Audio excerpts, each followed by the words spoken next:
Sydney and Melbourne couldn't stop arguing, so Australia invented an entire capital city as a compromise.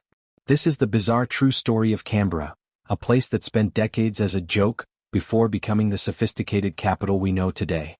Why was it built here? Who designed it? And does anyone actually live there? This is the history of Canberra. Whispers of the Ancients, the Sacred Heart of Canberra. Long before the birth of a modern capital, the valleys and ridges of Canberra echoed with the footsteps of the Ngunnawal, Ngambri, and Ngunnawal peoples, custodians of the land for over 21,000 years. Here at the confluence of sacred rivers and beneath the towering watch of Gallimberry, Black Mountain, and Mount Ainslie, life pulsed through fire-managed grasslands and yam fields, through ceremony and sacred song.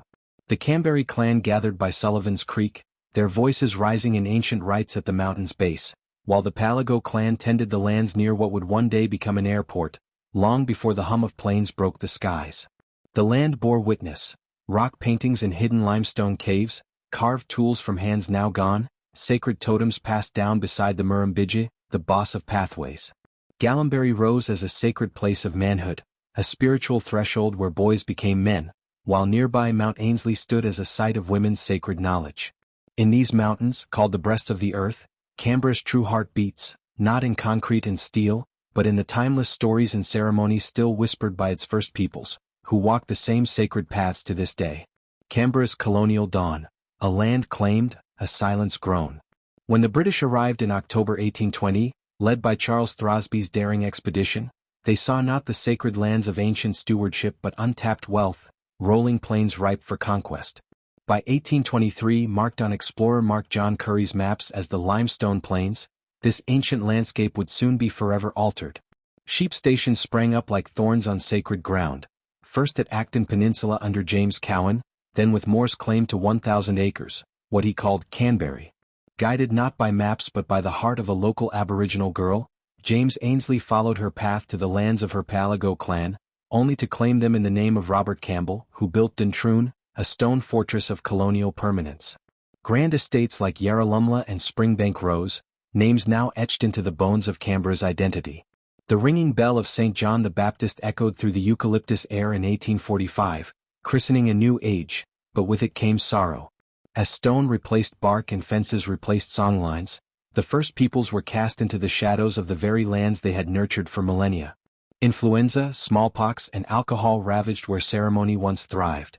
As settler children learned their letters in the shade of Blundell's cottage, the original stewards of this land faded, displaced, disregarded, but never defeated. This was the birth of colonial Canberra, a tale of ambition and erasure, where the rising city was built on both vision and loss. The birth of a dream, how Canberra rose from compromise and vision. Out of rivalry, politics, and passionate vision, a capital was born, not from conquest but from a compromise etched in the very soil of New South Wales. As Sydney and Melbourne bickered for the crown of national capital, a decision was struck: neither would reign. A new city, a symbol of unity, would rise, at least 100 miles from Sydney's pride. Among a chorus of hopeful sites, Dalgety, Orange, Albury, it was Canberra that captured the imagination, thanks in no small part to a humble pamphlet from local newspaperman John Gale, and the tireless surveying of Charles Scrivener. In 1911 the land was surrendered, the Federal Capital Territory was born, and an international design contest drew visionaries from across the globe. Amid controversy and imperial protest, it was a radical American duo, Walter Burley Griffin and his brilliant wife Marion Mahoney Griffin, whose sweeping geometric dream triumphed. On a windswept hilltop in 1913, Lady Denman, poised before the gathered crowd, spoke a single word that would echo through history: Canberra. Yet even as the first peg was driven into the earth by the flamboyant minister King O'Malley, bureaucracy conspired to choke Griffin's vision. Political battles, withheld funding, and bitter disputes left his masterpiece stalled, his authority stripped, and by 1920 he was dismissed. Still, his dream lingered in the elegant curves of avenues and the hush of Capitol Hill. Canberra was no accident. It was born of tension, compromise, and brilliance, a city forged not just in maps and legislation, but in imagination and stubborn belief in what a national heart could be.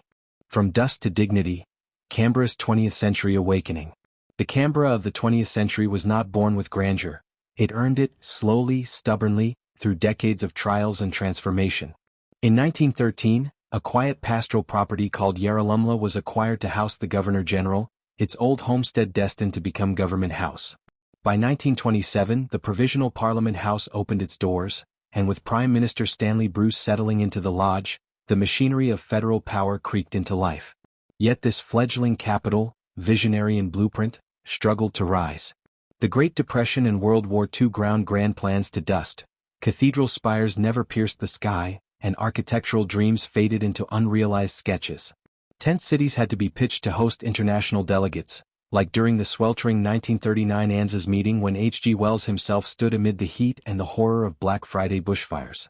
Griffin's absence left Canberra rudderless, a city adrift under advisory committees with no teeth, prompting even praise-starved prime ministers to scoff. Several suburbs in search of a city, they called it, ugly, unworthy of a nation.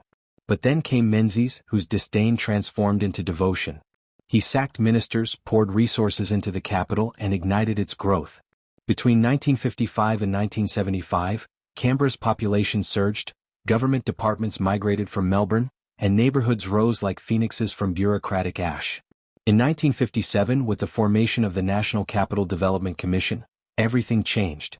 Lake Burley Griffin, long delayed and debated, was finally born, shimmering into existence by 1964, and with it, the poetic heart of Griffin's grand vision, the Parliamentary Triangle. Around its mirrored waters, monuments, museums, and dreams took root. Canberra had grown, no longer a forgotten village, but a capital with soul, sculpted by struggle, vision, and fierce determination. A capital transformed, from blueprint to legacy. As the decades unfurled, Canberra blossomed from bureaucratic bones into a capital worthy of a nation's pride. The Australian National University, a beacon of intellect born in the post-war stirrings, expanded with purpose, while bold sculptures and monuments began to dot the landscape, silent sentinels of culture and history.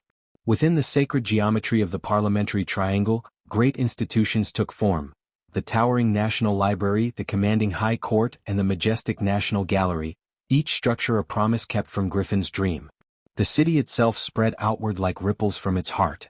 In the 1950s, Canberra Central, its north and south sides, grew, and by the mid-1960s Woden Valley and Belconnen were rising, followed by Tuggeranong in the 1970s. These new suburbs bore the names of those who had shaped a young Australia: Barton, Deakin, Curtin, Chifley, etching political legacy into everyday life. And then, on May 9, 1988, as Australia celebrated its bicentenary, the crown jewel was unveiled, the grand and permanent Parliament House on Capitol Hill. The seat of power shifted from its humble provisional beginnings to a monumental home, where the threads of Australia's past, present, and future could finally converge. It was more than a building, it was the crescendo of a century-long composition, played in steel, stone, and spirit. From political headache to national showcase, Canberra proves even the most awkward beginnings can lead to something beautiful. If you enjoyed this look at Australia's most misunderstood city, hit like, subscribe, and settle the debate. Is Canberra underrated or just weird? Thanks for watching History Love.